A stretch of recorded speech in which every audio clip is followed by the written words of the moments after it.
अगर आप वो चीजें देखना चाहते हो जो एक विश्वासी, आम विश्वासी कभी नहीं देख सकता,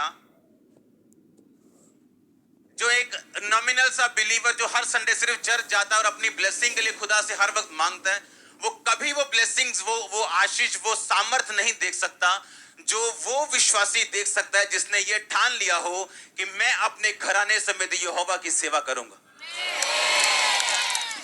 क्योंकि सेवा करना सिर्फ प्रेरितों का काम नहीं, पास्टर्स का, प्रॉफिट्स का, इवेंजलिस्ट का और दूसरे लोग टीचर्स का काम नहीं। बाइबल बताती है, यहोशू ने कहा तुमने यहोवा के काम देखे, तुमने समुद्र को तो भाग होते हुए देखा है, आसमान से खाना बरसते हुए देखा है, चट्टान में से एक सोटी के साथ पानी निकलते हुए देखा है, तुमने बड़े बड़े राजाओं को मार दिया जबकि तुम्हारे पास कुछ नहीं था, तुमने बड़े बड़े यहोवा के काम देखे, लेकिन अभी भी तुम परमेश्वर की सेवा नहीं कर रहे हो। अगर सेवा सिर्फ प्रेरितों का काम होता या सिर्फ सेवकों को ही सेवा करनी होती तो यहोशू ये ना कहता कि तुम लोग चुन लो कि तुम किसकी सेवा करोगे। इसका मतलब ये, आप में से जितने लोग बैप्टाइज्ड हैं, जितने लोगों ने बपतिस्मा लिया, तौबा कर लिए, आप सब लोग सेवा करने के लिए चुने गए। और मैं आपको बताता हूं, जिस बंदे ने इस धरती के ऊपर परमेश्वर की सेवा की है, उसका वंश कभी टुकड़े नहीं मांगे उसने। मैं आपको सच कह रहा हूं।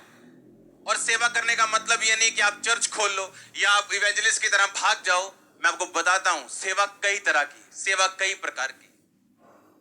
मेरा बिलीव यह है कि अगर आप चर्च में 1 साल से ज्यादा के मेंबर हो तो आपको वॉलंटियर होना चाहिए, आपको दरी साफ करने वाला होना चाहिए, गवाहियां लिखने वाला होना चाहिए, या क्वायर में होना चाहिए, या प्रेयर आर्मी में होना चाहिए। आपको किसी ना किसी डिपार्टमेंट में जरूर होना चाहिए। चाहे आप दूर क्यों नहीं रहते, चाहे आप महीने में 1 मीटिंग अटेंड करने के लिए क्यों नहीं आते बॉम्बे से, आपको तब भी मिनिस्ट्री का हिस्सा बनना होगा अगर आप स्पेशल परमेश्वर से आशीष चाहते हो तो। होता क्या है, क्यों परमेश्वर चाहता आप सेवा करें?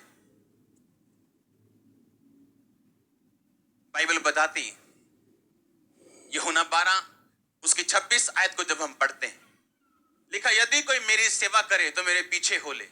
अपनी स्क्रीन की ओर देखो, जहां मैं हूं वहां मेरा सेवक भी होगा। यदि कोई मेरी सेवा करे तो पिता उसका आदर करेगा।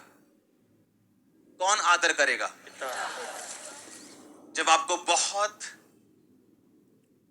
अगर देश का प्रेसिडेंट बोले कि अगर तू ये काम करे तो मैं तेरा आदर करूंगा, वो आदर कैसा होगा आप सोच सकते हैं। जब देश किसी का आदर करता है तो वो उसको सम्मानित करता है, पद्म भूषण, पद्म विभूषण। हाँ, परमेश्वर ने कहा अगर तुम मेरी सेवा करोगे मेरा पिता तुम्हारा आदर करेगा। अब सोच लो वो आदर कैसा होगा। इसीलिए जो सेवक सच्ची तरह से परमेश्वर की सेवा करते हैं, उनके खिलाफ जो मर्जी हो जाए उनका आदर हमेशा बढ़ता है, कम नहीं होता। आपने नोटिस किया होगा, परमेश्वर ने कहा अगर तू मेरी सेवा करे तो मैं तेरा आदर करूंगा, मैं तेरी इज्जत करूंगा। वो इज्जत आपके घराने से होके आएगी, रिश्तेदारों से होके आएगी, समाज से होके आएगी, आपके परिवार से होके आएगी। वो इज्जत जो आपने लाइफ में कभी नहीं देखी होगी, जो आप डिमांड करते हो, सोचते हो, एक्सपेक्ट करते हो, आपकी वाइफ करे, आपका भाई करे, आपका छोटा भाई करे, छोटी बहन करे, आपके बच्चे करे, जो आपने कभी हासिल नहीं की। परमेश्वर ने कहा अगर तू मेरी सेवा करेगा तो मैं तुझे इज्जत दूंगा, मैं तेरा ऑनर करूंगा। और जब ऑनर खुदाबंद करेगा तो सोच लो वो कैसा करेगा। अगर सर्वशक्तिमान परमेश्वर आपकी इज्जत करेगा तो सोच लो वो कैसी करेगा। इस दुनिया में कुछ प्रॉब्लम्स ऐसी हैं जो आपकी प्रार्थना से हल नहीं होती, आपकी फास्टिंग से हल नहीं होती, प्रार्थना करवाने से हल नहीं होती, जो सिर्फ सेवा करने से हल होती। सिर्फ सेवा करने से, जो और किसी चीज से हल नहीं होती। इस हफ्ते मुझे एक मैसेज मिला कि मेरा एक दोस्त है जो जलंधर का, वो मुझसे मिलना चाहते हैं।